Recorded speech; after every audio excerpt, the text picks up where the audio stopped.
விஜய் அவங்களோட ஃபிலிம் ஜனநாயகம் first 5 minutes இல்ல மொத்த படமும் 4K குவாலிட்டியில ரிலீஸ் ஆயிருச்சு. இதை யார் ரிலீஸ் பண்ணா அப்படின்னு கேட்டா 2 இன்ஃபர்மேஷன்ஸ் வந்திருக்கு. ஒன்னு, ஜனநாயகம் ப்ரொடக்ஷன் சைட்ல இருந்தே ரிலீஸ் பண்ணிட்டாங்க. ஏன்னா இதோட பர்பஸே எலெக்ஷனுக்கு முன்னாடி வந்து மீதி மக்களுக்கு சேர்றதுக்கு தான்.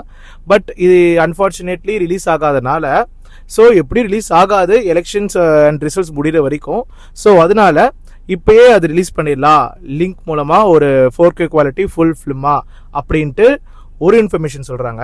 இதுல இன்னொன்று இன்ஃபர்மேஷன் என்ன சொல்றாங்க அப்படின்னா, இது ஆப்போசிஷன் பண்ண ஒரு பிளான் அப்படின்னு சொல்றாங்க. இதுல எந்த இன்ஃபர்மேஷன் உண்மையான இன்ஃபர்மேஷன்றது தெரியல. பட் உங்களுக்கு இந்த மூவியோட 4K குவாலிட்டியோட லிங்க் வேணும்னா கமெண்ட்ல போய் எனக்கு லிங்க் வேண்டாம் அப்படின்னு அனுப்புங்க. ஏங்க, கஷ்டப்பட்டு ஒருத்தங்க ப்ரொடக்ஷன் சைட்ல இருந்து அவ்வளோ இன்வெஸ்ட்மெண்ட் போட்டு ஒரு படம் எடுக்கிறாங்க. நீங்க அசால்ட்டா லிங்க்னு கேட்டு அதை பார்க்க ஆசைப்படுறீங்களே. ஒரு 10,000 நம்மளுக்கு லாஸ் ஆச்சுன்னா நம்ம அவ்வளோ தூரம் போறோம், போலீஸ் ஸ்டேஷனை கம்ப்ளைண்ட் பண்றோம். ஆனா இவ்வளோ க்ரோஸ் இன்வெஸ்ட் பண்ணி தியேட்டர்ல வராம ஒரு ஆன்லைன்ல வருதுன்னா உங்களுக்கு மொத்தம் இன்வெஸ்ட் பண்ண க்ரோஸும் லாஸ் இல்லை. ஸோ கொஞ்சம் அதை மனசுல வச்சுட்டு அந்த வீடியோஸோ இல்லை மூவி லிங்கோ வந்துச்சுனாலும் பார்க்காதீங்க. தியேட்டர் ரிலீஸ் ஆகும்போது அது ஒரு திருவிழா மாதிரி பாருங்க.